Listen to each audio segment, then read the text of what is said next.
This is how we scrub in for surgery.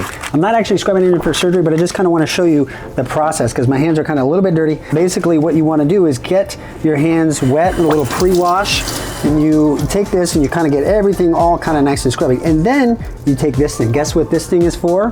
This is to get underneath your fingernails. In fact, you also, if you didn't catch it, you want to remove any jewelry you have off of your hands so that you can get to every little nook and cranny. Okay, so the next thing we're going to do is we're going to go underneath the fingernails, and look at all this dirt I have underneath here. So we got to remove all of that so that there is no possible contamination of our surgical site environment.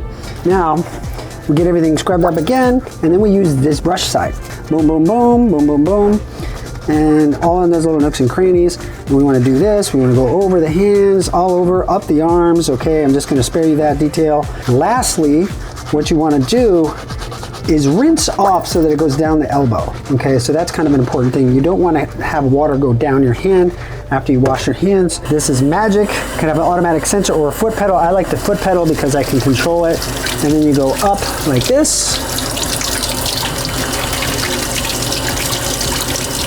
And you go up, kind of like that. And then you watch all the movies. They walk in with their butt and they go this way and they bump the door open and get ready to scrub it.